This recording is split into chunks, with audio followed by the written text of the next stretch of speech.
Okey, kita dah mendengar beberapa laporan daripada beberapa lokasi yang dibawakan oleh sahabat-sahabat pelapor kita. Sekarang ini 6 minit saja lagi menjengah jam 12 tengah hari. Selepas ini kita akan nantikan berapakah peratusan yang akan keluar mengundi secara keseluruhan yang akan kami bawakan kepada anda dari semasa ke semasa. Namun untuk ruang ketika ini, kita nak kembali bersama dengan tetamu. Ya, jika tadi kita dah memandu ke negeri jiran, negeri Sembilan. Sekarang ini kita nak bawa pula ke Kelantan. Bagaimana pula dengan situasi Kelantan? Betapa bernilainya sebenarnya satu undian itu, Prof Datuk? Ya, kalau kita perhatikan, Kelantan merupakan sebuah negeri yang sudah sekian lama di bawah pentadbiran PAS. Jadi selalunya kita lihat nilai pengundi itu sering dikaitkan dengan pengundi luar yang balik ke negeri Kelantan. Jadi apakah peratusan kali ini akan masih meningkat disebabkan oleh peratusan yang datang dari luar ataupun yang dalam juga akan membuat keputusan sama ada terus menyokong ataupun menukar haluan. Jadi dalam konteks Kelantan ni menarik kerana sebagaimana yang dikatakan oleh sahabat saya tadi, soal di sini adalah budaya politik setempat itu mainkan peranan besar. Kita tidak boleh menggunakan one size fits all kerana apa yang berlaku di Kelantan, Terengganu, Kedah mungkin berbeza dari sudut demografi, geografinya, walaupun dari segi gelagat pola pengundiannya berlatarkan kepada etnik, ras, agama itu mungkin sama, tapi setiap negeri, setiap kawasan itu berbeza. Dan dalam soal Kelantan sudah pastilah kita melihat sejauh manakah signifikannya untuk sama ada kita akan melihat keputusan baru ataupun yang sama selepas sekian lama sejak 1990 di bawah pentadbiran yang sama. Jadi dalam konteks ini sejauh manakah peranan pengundi luar yang datang, apakah itu akan meningkatkan peratusan ataupun pengundi dalam sendiri, apakah peratusannya akan terus menyokong kepimpinan, apatah lagi satu keputusan yang luar biasa dibuat semalam untuk menyatakan bahawa akan ada penukaran Menteri Besar dan juga timbalan Menteri Besar yang dibuat saat-saat akhir. Apakah ianya membawa kepada petunjuk baru di Kelantan? Apakah usaha untuk membawa teknokrat di dalam pentadbiran? Kesemua itu juga menarik untuk diperhatikan sebaik saja keputusan diumumkan nanti. Seperti mana Prof Datuk katakan tadi, di Kelantan setiap satu kawasan itu berbeza-beza. Kalau berbeza-beza ataupun kawasan ini pakar geografinya. Bagaimana Prof Datuk di Kelantan? Okey. Kalau kita lihat dalam konteks di Kelantan, seperti yang Prof Datuk katakan, ya, lebih 30 tahun lah PAS memerintah dalam konteks pemerintahan politik di Kelantan. Tetapi kalau kita lihat dari segi jabatan lah, kajian-kajian yang telah dilakukan, ya, ramai yang mengatakan keputusannya mungkin status quo sebegitu. Tetapi apa yang penting dalam konteks yang ingin kita kaji adalah sejauh mana dari segi keputusan undi itu semakin meningkat atau semakin berkurangan mengikut kawasan-kawasan DUN tertentu. Itu penting. Dan kalau kita lihat dari segi Kelantan, ya, kajian kita dalam konteks geografi, kita juga melihat aliran masuk dan keluar, pintu masuk, pintu keluar dan sebagainya yang Prof Datuk katakan tadi. Kelantan ni sejauh mana, kalau nak tahu keputusannya, pengundi luar balik mengundi. Kalau misalnya Kelantan ramai yang keluar mengundi daripada luar dan menjadikan Kelantan menjadi bandaraya, mungkin berlaku satu perubahan yang besar dalam konteks itu yang selalu diperkatakan. Tetapi kita melihat dari segi geografinya satu kawasan itu, contoh, ya, saya bagi contoh, kalau kita lihat satu rumah, dia punya akses masuk keluar tu berapa banyak pintu masuk dan pintu keluar. Dia berbeza dengan satu rumah yang itulah pintu masuk dan itulah pintu keluar.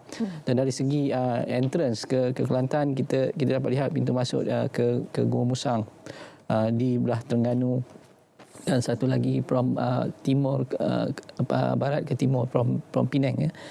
Dan dari segi corak pengundian, kalau kita lihat keputusan yang berlaku perubahan di kawasan pintu masuk, sebagai contoh di Gua Musang, di kawasan di bawah selatan of Kelantan itu sendiri. Tetapi semakin naik ke atas, keputusannya seakan status quo. Dan kita lihat juga perbezaan di antara pengundi di bandar dan luar bandar. Sebab kalau kita nak kata kritikalnya kawasan bandar, dia agak berbeza juga bandar di Kelantan, di Kota Baru. Saya bagi contoh, ya, ada satu kajian yang pernah kita jalankan, ya. Kita nak melihat dari segi geografi, ya, kawasan tu. Kita ambil satu sampel di Kota Baru, Kelantan, parlimen yang bertaraf ibu negeri, dan satu sampel di Shah Alam. Geografinya parlimen bertaraf ibu negeri juga. Dan kita majukan satu soalan tentang sejauh mana pengundi kenal Menteri Besar sebagai contoh, dan kita tanya soalan tu bukan mereka yang layak mengundi di kalangan kanak-kanak. Jadi kita dapat satu perbezaan dari segi pengetahuan politik berbeza berdasarkan kawasan itu tadi. Di Kelantan soalan yang kita tanyakan tu terus boleh dijawab oleh responden, maksudnya kanak-kanak. Mereka kenal. Umur berapa tu? Umur 7 tahun. 7 tahun. Okay. Kita tanya satu soalan yang simple. Kenal tak Menteri Besar? Mereka boleh sebut cepat. Tetapi bila di Selangor, mereka tidak jelas untuk jawab. Tapi kajian ini bukan yang dulu saya lakukan. Ya. Baik, sangat penting untuk kita gambarkan sebagaimana yang Prof. Dr. nyatakan tadi. Persempadan geografi politik ini sangat memainkan peranan yang penting dan harus kita fahami juga bagaimana ianya mencorakkan tingkah laku dan juga pemikiran termasuk juga pola pengundian masyarakat untuk PRU DUN kali ini. Dan sepatutnya bagi anda yang baru sahaja bersama kami di saluran berita RTM dan juga saluran TV1 dan juga di semua platform media sosial kami nak kongsikan kepada anda grafik terkini dan juga semasa berkenaan dengan peratusan keluar mengundi setakat pada jam 11 pagi tadi. 29% secara keseluruhannya untuk ke-6 negeri termasuk juga pilihan raya kecil bagi Parlimen Kuala Terengganu. Dan ini merupakan satu gambaran semasa yang boleh kita jangkakan seperti yang dinyatakan oleh tetamu-tamu kita tadi.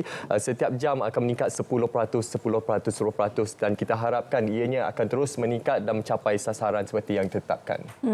Kalau di PRU ke-15, undi 18 itu kita nampak dia memberikan satu signifikan sebenarnya kepada keputusan. Untuk kali ini, untuk PRU DUN ke-15, bagaimana Prof. Datuk? Ya, saya rasakan kekal memainkan peranan yang cukup besar kerana semakin membesar. Ini juga ujian untuk kedua blok parti gabungan kerana ini kali pertama gabungan kerajaan perpaduan masuk ke gelanggang pilihan raya sebagai satu gabungan besar. Tidak bergabung sebelum PRU yang ke-15 dan juga bagi Perikatan Nasional ini mahu diuji adakah bersifat tetap ataupun sementara berdasarkan kepada kenaikan bilangan kerusi yang telah dimenangi dalam PRU ke-15. Ramai jangkakan sokongan pengundi muda ini amat signifikan telah membentuk pola pengundian baru dalam kalangan ataupun dalam arena politik tanah air dan saya percaya golongan ini akan terus memainkan peranan. Cumanya kita tidak pasti sama ada golongan ini akan terus keluar mengundi pada hari ini berdasarkan kepada apa yang telah mereka lihat, informasi yang ada, maklumat yang secukupnya. Kerana saya kerap cuba untuk mengikat golongan muda ini dengan penjenamaan dan pemasaran politik yang dilakukan oleh pemimpin dan juga parti politik. Sejauh manakah mereka ini mampu didekati? Misalnya Datuk Seri Anwar sendiri, beliau mengadakan temu pelajar, temu siswa misalnya. Itu usaha untuk menarik sokongan. Sama juga dengan pengkadiran yang dilakukan dalam parti politik untuk membawa masuk golongan-golongan muda. Dan kita lihat calon paling muda 23 tahun bertanding kerana merasakan bahawa dia boleh menarik sokongan golongan muda. Mungkin itu juga mahu diuji dalam pilihan raya kali ini, tetapi setiap kawasan berbeza. Kita tidak boleh sama ratakan semuanya sama di setiap kawasan yang ditandingi dan barangkali ada kawasan yang akan melihat golongan dewasa yang berumur 39 tahun ke atas memainkan peranan yang lebih besar berbanding di sesuatu kawasan lain 39 tahun ke bawah.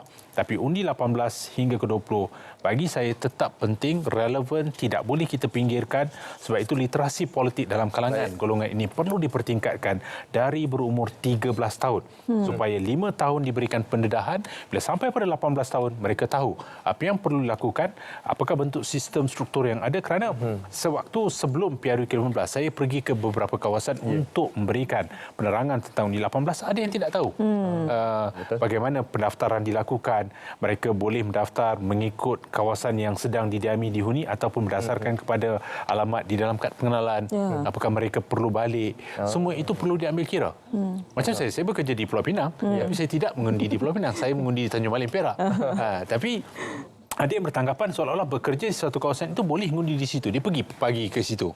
Dan namanya tidak ada situ kerana memanglah kerana mengikut di dalam kad pengenalan. Jadi maklumat-maklumat ini perlu disampaikan dari peringkat awal, dari umur 13 supaya mereka tahu di manakah mereka harus lakukan. Dan sebab itu bagi saya pengundi muda ini harus dihormati, dia harus diberikan pengiktirafan yang sewajarnya. Apatah lagi ada negara yang sudah bergerak ke umur 16 tahun sekarang ini. Kita merupakan antara negara-negara terakhir cuba memberikan memberikan pengiktirafan kepada undi 18 ini. Yang tinggal hanya sekarang ni Tonga, Kuwait, Oman, Singapura merupakan antara negara-negara yang masih amalkan umur 21 tahun ke atas. Okey, itu berkenaan dengan pengundi muda ini dan juga berkenaan dengan PPSA ini ataupun pendaftaran pengundi secara automatik ini. Kita nak lanjut juga perbincangan ini bersama dengan tetamu kita secara dalam talian pada ketika ini, iaitu Profesor Dr. Muhammad Azizuddin Muhammad Sani yang merupakan penganalisis politik Universiti Utara Malaysia secara Google Meet. Assalamualaikum. Assalamualaikum. Baik Prof, selepas ni tadi kita berbicara berkenaan pengundi muda. Kalau kita bercakap berkenaan pengundi muda ini, statistik yang dikeluarkan oleh SPR dijangka 4.9 juta pengundi muda berusia 18 hingga 39 tahun akan mengundi untuk PRN di ke-6 negeri pada kali ini. Jadi pandangan Prof sendiri mungkin terhadap literasi politik dan juga kesedaran pengundi-pengundi muda ini khususnya dalam memainkan corak demokrasi negara, Prof. Kalau nak bicara tentang literasi politik, sebenarnya pengundi muda ni masih lagi belum kita kata dapat maklumat yang terbaik lah dalam konteks apa itu politik dan apa ilmu politik itu sendiri kan, sebab mereka ni banyak dapat sumber-sumber maklumat politik ni sama daripada rakan sebaya kan, daripada keluarga ataupun daripada sosial media. Yang sosial media sebenarnya mereka peranan sangat besar khususnya kepada golongan umur macam 30 ke bawah tu, dia banyak dapat maklumat daripada TikTok misalnya. Tapi kalau 30 ke atas sampai umur 39 40 tu mungkin daripada media yang lain juga seperti Facebook, Twitter dan sebagainya. Dan kalau lihat sebelum ini memang pattern pengundian mereka ni pun juga pelbagai kan, berpecah kan, sebab mengikut perspektif tadi pun kita bicara tentang geografi politik dan juga melibatkan regional politik maksudnya kalau di sebelah barat atau pantai barat dan juga selatan tu atau tengah lebih ke arah menyokong Pakatan Harapan dan Barisan Nasional sebelum ni. Kalau kita lihat daripada PRU lepas dan kalau kita lihat dalam konteks di sebelah utara pula banyak lebih dekat menyokong Pakatan Nasional dan kalau kita juga susuri undi 18 misalnya kalau yang pertama sekali diadakan ketika di Raya Negeri di Johor kebanyakan di Johor tu majoritinya sebenarnya menyokong Barisan Nasional ketika itu yang menyebabkan Barisan Nasional menang dalam Raya Negeri. So dalam konteks ini yang realiti yang kita kena harus terima ialah golongan muda ni mereka adalah pengundi yang terbanyaklah terbesar dalam setiap pilihan raya dan kemenangan satu parti itu banyak bergantung pada kumpulan ni kan. Dan isu ni sekarang ni adakah mereka ni pulang balik untuk mengundi di kawasan mereka ataupun mereka mengundi di tempat mereka mendaftar atau rumah mereka lah sebab ikut IC kan. Dan sebenarnya kalau kita lihat ramai juga saya dapati bahawa sebabkan mereka ni mungkin dilahirkan di Kuala Lumpur ataupun di Selangor, di bandar jadi mereka mungkin mengundi di Selangor tapi mak ayah mereka mungkin mengundi di Kedah, di negeri lain kan, yang tempat asal mengikut kad pengenalan dan didaftarkan sebab dulu pengundi banyak daftarkan ikut kita nak selera nak mengundi di mana kan. Biasanya kita daftar di negeri lahir kita kan. Tapi golongan muda ni banyak daftar berdasarkan kad pengenalan dan mungkin kad pengenalan tu ikut alamat rumah yang mungkin di bandar-bandar di Kuala Lumpur ataupun di Selangor atau mungkin di Perak sebagainya. Jadi maksudnya dari segi demografi tu berbeza dalam satu keluarga tu jadi ini pun kita tak tahulah sejauh mana mereka akan keluar untuk undi kali ini dan gambaran yang kalaulah seperti mana kita nyatakan sebelum ni khususnya oleh SPR mengatakan jumlah keluar undi mungkin boleh mencapai 85% kan. Jadi kalau itu keadaannya mungkin saya rasa sebenarnya lagi tinggi daripada PRU yang lepas kita ada 75% yang keluar undi Cuma jangkaan kita kali ini sebab di pilihan negeri mungkin dari segi kadar keluar mengundi itu agak rendah lah. Tapi saya rasakanlah dengan tumpuan yang diberikan oleh media khususnya macam RTM ini tentang pilihan raya negeri ini mungkin ramai yang berminat dan mengambil kesempatan lah untuk keluar mengundi.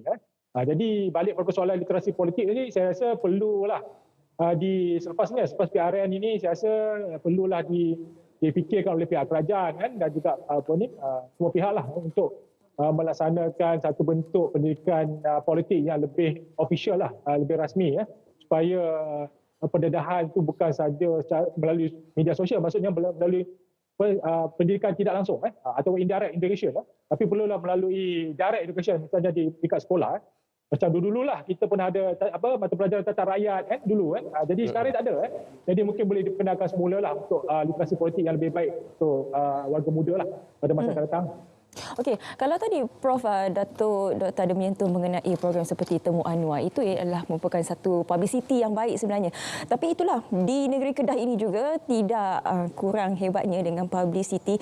Bad publicity is still a publicity. Tetapi kalau dalam konteks politik, bagaimana sebenarnya publicity itu boleh merubah satu nilai undi itu? Ya, saya rasa publicity memang perlu dilakukan dan satu yang menarik yang kita nak sentuh ialah macam tadi disebut tentang Datuk Seri Anwar Ibrahim melakukan engagement yang memang sebenarnya diminta sendiri oleh golongan muda Kalau saya dalam kajian-kajian sebelum ni yang saya lakukan memang pengundi muda ataupun orang muda lah mereka mahukan perhatian daripada pihak kerajaan khususnya.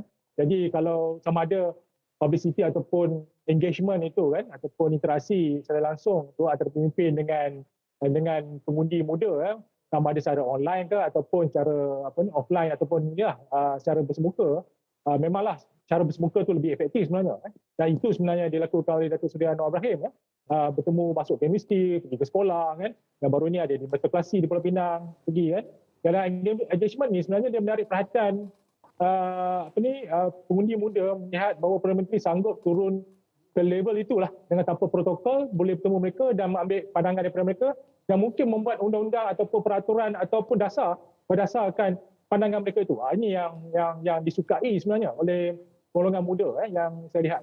Dan sebelum ni tak pernah, bukanlah tak pernah lah, maksudnya jarang berlaku engagement yang direct sebegini oleh Perdana Menteri yang sebelum ini. Jadi itu yang saya lihat sama ada ini akan menjadi satu signifikan lah dalam menarik perhatian golongan muda ni dan mungkin persepsi mereka juga melihat kerajaan perpaduan Perikatan Nasional itu agak positif lah dalam konteks berinteraksi langsung dengan golongan beliau ni. Jadi ini juga satu publicity lah kepada perpaduan kepada perpaduan di peringkat sama ada nasional ataupun di peringkat negeri. Dan tapi dalam masa sama juga ialah disebut di Kedah ada juga publicity yang agak negatif pendekatannya tapi masih lagi menarik minat orang muda sebab dilihat satu yang mungkin lain pada lain lah. Jadi itu inilah bergantung sebenarnya publicity bagaimana tapi bagi saya publicity yang positif pendekatannya saya rasa lebih beri kesan yang moral lah, maksudnya golongan muda ni untuk tertarik dan kemungkinan boleh terjemahkan dalam bentuk undi lah, tapi itu yang mungkin diharapkan. Okey, Prof. Dr. Azizuddin, kita akan lanjutkan perbincangan kita juga bersama dengan tetamu kita di studio. Namun untuk ruang ketika ini, saya kira Syafiqah, kita perlu memberi laluan kepada sahabat-sahabat pelapor kita yang sudah pun bersedia pada ketika ini untuk memberikan gambaran semasa di beberapa lokasi. Terus saja bersama dengan Raja Sofia.